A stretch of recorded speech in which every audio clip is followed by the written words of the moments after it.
Alors ici, nous avons pénétré dans cette magnifique bibliothèque rassemblée par donc François XII, dont vous voyez le portrait peint et le buste. Eh bien, cette bibliothèque est essentiellement, une partie est essentiellement une bibliothèque d'études, car François XII eh bien, va s'intéresser à tout. Vous savez, c'est une bibliothèque qui est le reflet de l'époque des Lumières, donc cette époque où eh bien, on s'intéressait aux nouvelles techniques agronomiques et industrielles, par exemple. François XII effectuera plusieurs voyages en Europe, et notamment pendant la Révolution française. Il va émigrer une partie en Angleterre, chez son ami Arthur Young, qui était un agronome renommé. Et il va rencontrer aussi M. Jenner, qui était un scientifique et qui avait inventé le vaccin contre la variole. Eh bien, François XII va garder ces informations précieusement. Ensuite, il va s'embarquer pour les États-Unis d'Amérique, où il va débarquer à Philadelphie. Et à Philadelphie, d'ailleurs, il va rencontrer eh bien, Talleyrand, Noailles, et il va entamer un voyage et noter tout ce qu'il va pouvoir découvrir de nouveau dans cette nouvelle nation. Il rentrera ensuite en France en 1799, ayant inscrit tout ce qu'il va voir, tout ce qu'il va découvrir aux États-Unis, eh bien, il va l'inscrire sur des carnets. Ces carnets, d'ailleurs, figurent aux Archives nationales. Et il va les publier en rentrant ici en 1799.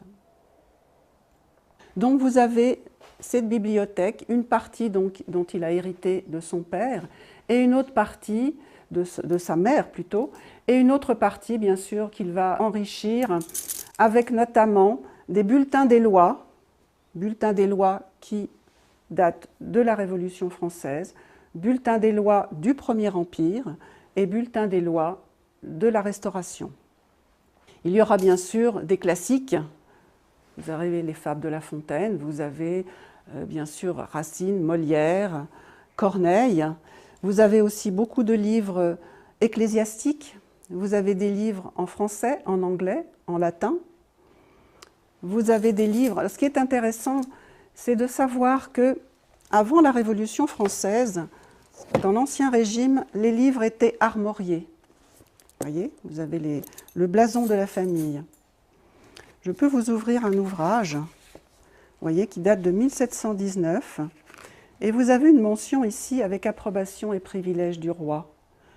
Cela veut dire qu'il y avait une censure à l'époque. Le roi nommait un censeur qui acceptait ou non la publication d'un ouvrage. Donc voilà, ça c'est vraiment la représentation d'un livre Ancien Régime.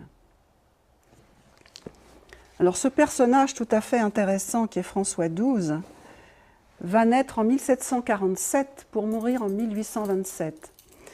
Cela veut dire qu'il va connaître l'Ancien Régime.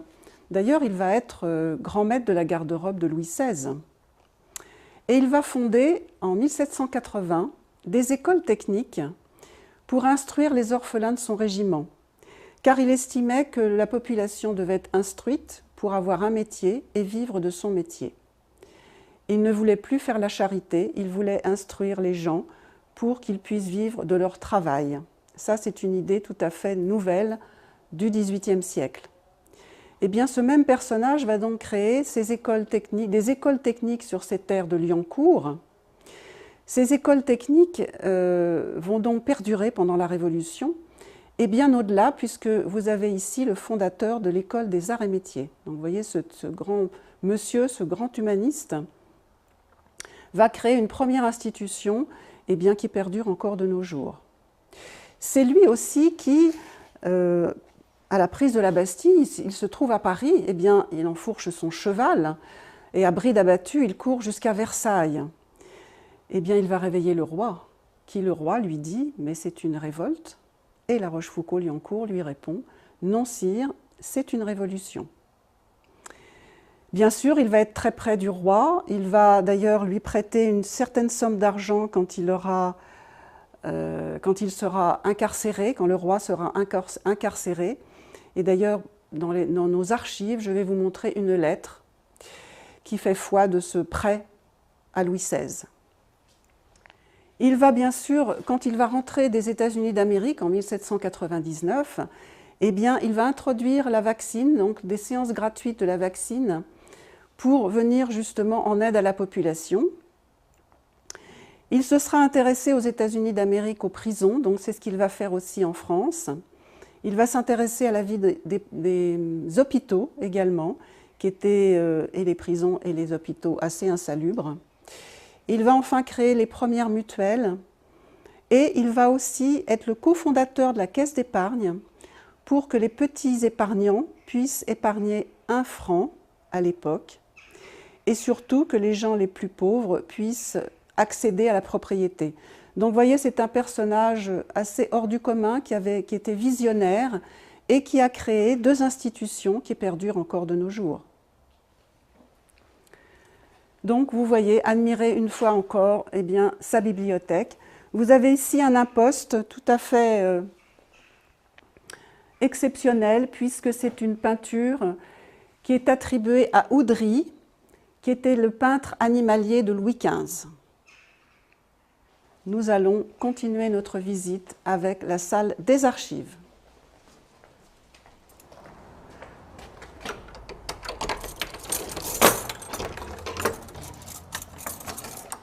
Ici, nous sommes dans une 2e bibliothèque avec des ouvrages un petit peu plus récents, sauf eh bien, ces ouvrages avec une couverture bleue. Ce sont des comptes rendus de l'Assemblée nationale de 1789. Quand nous ouvrons un de ces ouvrages, eh bien, nous voyons la date, bien sûr, 1789, avec en dessous « Droits et devoirs du citoyen ». Vous voyez qu'en 1789, on parlait pas que des droits, mais on parlait aussi des devoirs du citoyen. Ici, vous avez des portraits peints par Aimée de la Rochefoucauld, qui est la grand-mère de mon mari, et qui a représenté sa famille au château de Montmirail, qui appartenait à la famille à cette époque-là. Elle a peint son mari Jean de la Rochefoucauld, elle a peint ses 2 fils François et Philippe, elle a peint ses 2 filles, Isabelle et Solange. Aimée de la Rochefoucauld était une femme très érudite. Elle faisait partie du jury du prix Femina. Elle a écrit d'ailleurs quelques ouvrages. Et elle a aussi fait des conférences dans le monde entier pour défendre le droit des femmes et notamment le droit de vote des femmes. Vous savez que le droit de vote des femmes date de 1944. Donc voilà, elle avait une jolie palette de peinture et c'était une femme qui a vécu à Paris, qui tenait aussi un salon littéraire où elle a reçu notamment Paul Valéry, dont elle a fait le portrait. Ici, vous allez retrouver le portrait de mes enfants, Émilie et François-Xavier. Nous allons voir la salle des archives. Alors voilà cette magnifique salle des archives dont le décor a été entièrement créé. Il manque effectivement un plafond, c'est pour ça que vous voyez une cheminée en suspension. Eh bien, cet endroit a été très abîmé, donc il a été décidé avec l'architecte, bien sûr, des monuments historiques, eh bien, de faire cette petite galerie et non pas reconstituer un plafond. Ce joli escalier a été chiné par Sonia, ma belle-mère, et c'est elle qui a eu l'idée donc de créer cette salle des archives tout à fait exceptionnelle. Je vais vous montrer quelques archives, dont une tout à fait singulière, qui va être l'inventaire des diamants de la couronne de 1783, rédigé par François XII, car comme je vous l'ai dit, François XII était grand maître de la garde-robe du roi. Donc voilà ce document tout à fait exceptionnel, Diamant de la couronne, qui date de 1783. On y trouve ce fameux diamant bleu, acquis, très grand diamant brillant bleu, ayant appartenu à Louis XIV et dont le prix est de 1 million de livres, ce qui correspond à l'heure actuelle à peu près 18 millions d'euros. Alors vous avez bien sûr tous les diamants correspondant aux toisons différentes, épaulettes, toison d'or en diamant, autre toison, le croix du Saint-Esprit, la croix de l'ordre du Saint-Esprit, du cordon composé de différents brillants de couleurs. Et là, vous avez un catalogue raisonné d'une très belle collection de tableaux de l'école d'Italie de Flandre, de Hollande et de France, du comte d'Artois, qui date, bien sûr, d'août 1786. Voilà un exemple de manuscrit que nous avons. Je vous ai parlé tout à l'heure d'une lettre que j'ai découverte. Eh bien, cette lettre, effectivement, voici bien sûr une copie. Cette lettre réclame les intérêts d'un prêt que François XII avait accordé à Louis XVI lors de son incarcération le 10 juillet 1792. Il lui avait prêté une somme de 190 000 francs tournois. Eh bien, cela correspond à peu près à 3 millions d'euros actuels. Alors, bien sûr, ce courrier envoyé en 1828, donc un an après la mort de François XII, eh bien, il réclame ses intérêts.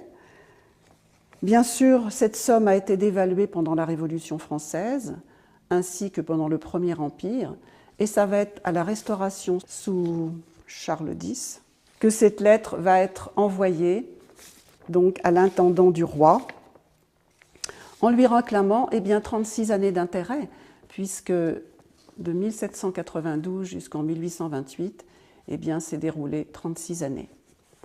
Donc vous voyez, ce courrier est tout à fait exceptionnel et inattendu. La visite se continue avec une deuxième bibliothèque dans laquelle je vais vous montrer un très joli tableau qui représente la famille de Monsieur et Madame Louvois. Alors, nous sommes au deuxième étage des galeries et nous allons visiter donc cette deuxième bibliothèque. Vous allez voir que les livres sont sur 2 étagères. Donc, ils contiennent énormément d'ouvrages.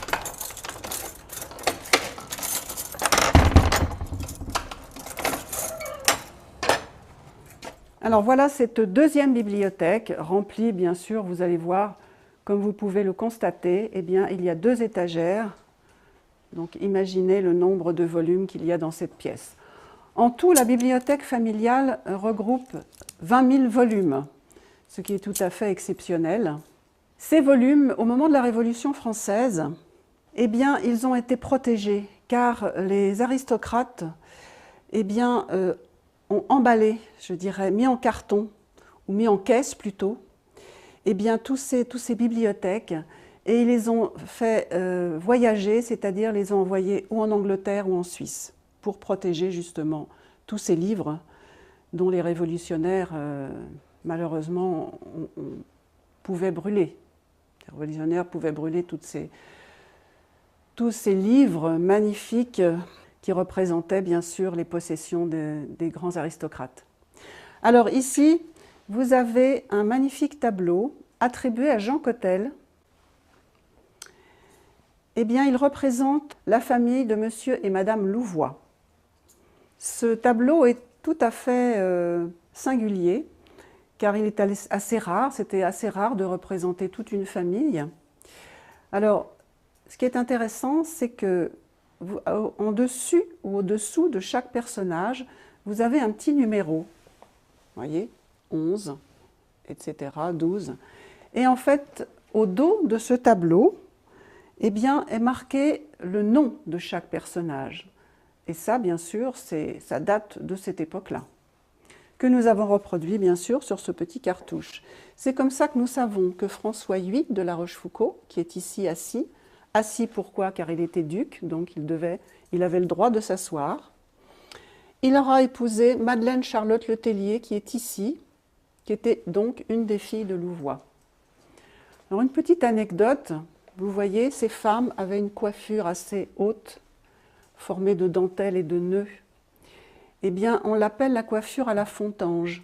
Pourquoi?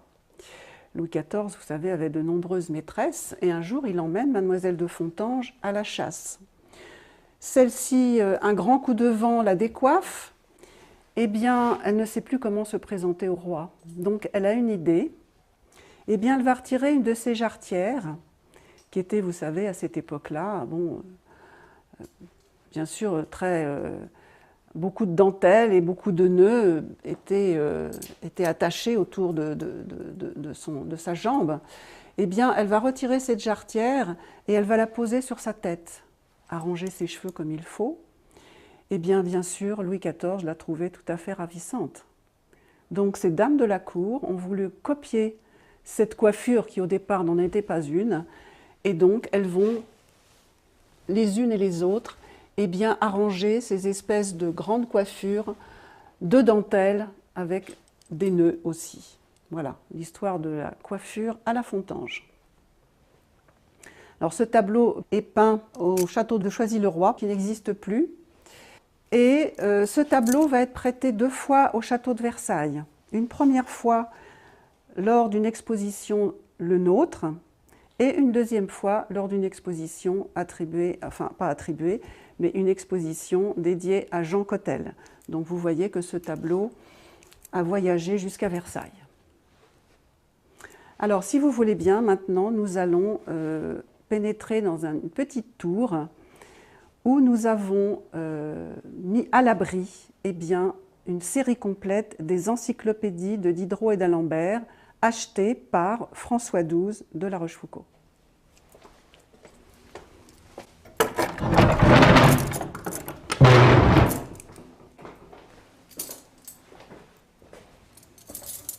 Donc nous voilà dans cette petite tour. Dans ce meuble, eh bien, nous avons mis à l'abri cette série complète des encyclopédies de Diderot et d'Alembert. Alors il faut savoir que cette série se compose de 17 volumes de textes par ordre alphabétique et 11 volumes de planches. Alors ces encyclopédies, ce sont aussi, on dit que c'est un dictionnaire raisonné des sciences, des arts et des métiers, donc qui regroupe tous les métiers qui existaient au XVIIIe siècle. Donc nous allons ouvrir cette armoire et y prendre un ouvrage, bien sûr, toujours armorié avec les armoiries de La Rochefoucauld.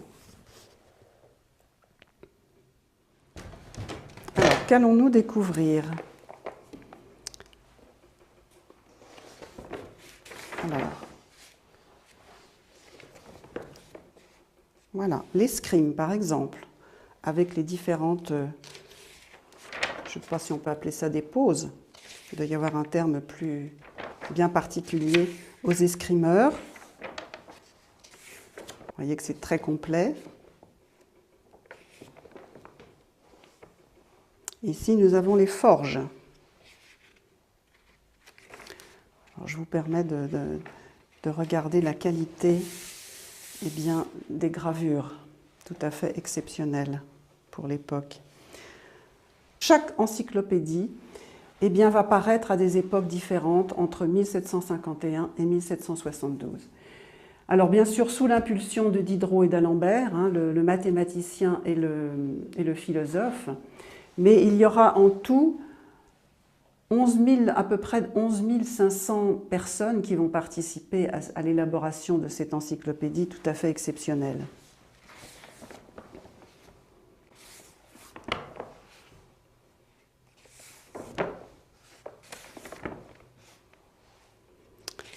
Vous avez aussi la fabrication des glaces, les miroirs.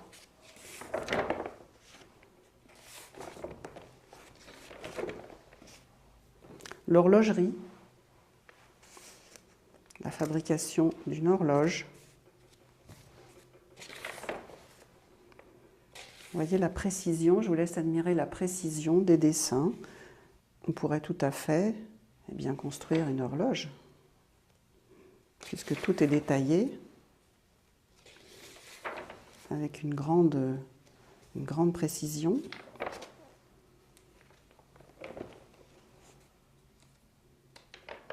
Vous voyez que c'est des instruments qui permettent effectivement de construire cette horloge. Nous allons refermer ce magnifique ouvrage et le replacer.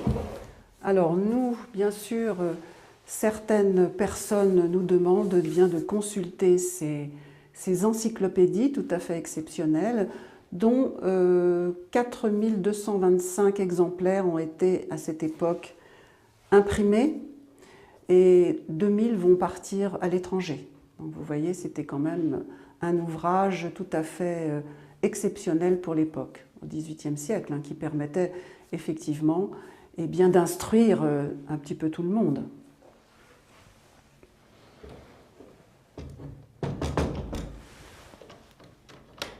Nous la gardons bien sûr précieusement à cet endroit.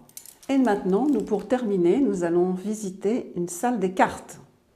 Des cartes car François XII, effectivement, aussi a beaucoup voyagé dans l'Europe, en Europe et aussi aux États-Unis. Donc vous avez des cartes un petit peu de tous ces pays. Alors je vais essayer de retrouver la bonne clé une fois de plus, ce qui n'est pas toujours facile. Ah, celle-ci est la bonne.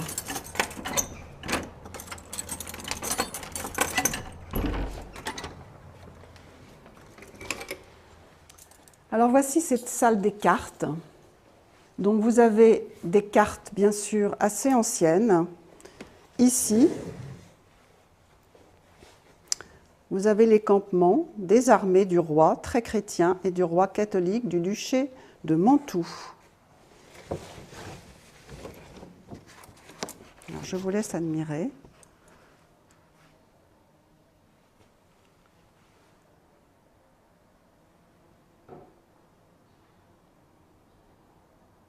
Je vais vous montrer aussi un très bel ouvrage dédié au roi.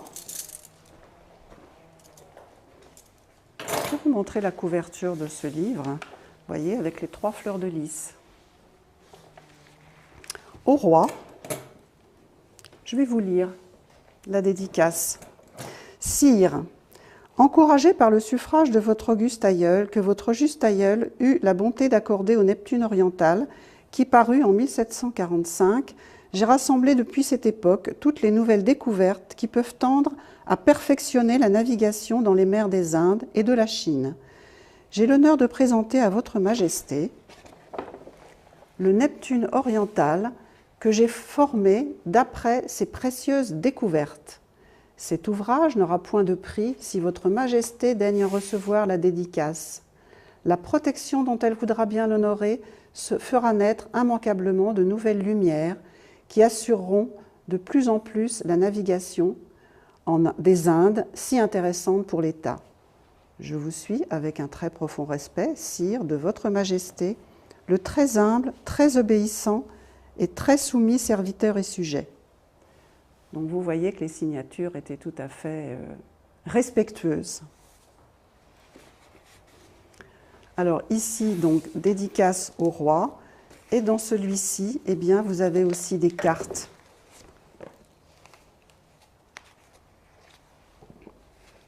Cartes des côtes occidentales de France et d'une partie de celles d'Espagne, d'Angleterre et d'Irlande.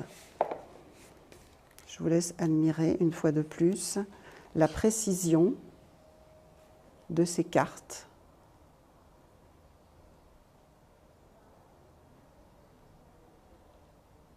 Dressées avec les instruments, bien sûr, de l'époque. Et sur le mur, vous avez des cartes de bataille dont les La Rochefoucauld ont hérité. Alors, il faut savoir que les La Rochefoucauld, eh bien, sont une aristocratie d'épée. Ça veut dire que dès le Moyen-Âge, eh bien, ils vont combattre et être militaires jusqu'à la fin eh bien, du XIXe siècle. Ça va être ici, au château de La Rochefoucauld, que Charles VII avait établi son camp militaire. Eh bien, c'est ici qu'il va recevoir des messagers qui vont lui apprendre la victoire de Castillon, qui met fin à la guerre de Cent Ans. Donc, château royal, donc, à cette époque-là. Les seigneurs de La Rochefoucauld vont être nommés barons en 1299 par Philippe le Bel, puis comtes par François Ier en 1515 et duc et pair de France en 1622 par Louis XIII. Alors, nous allons redescendre, bien sûr, dans la cour d'honneur.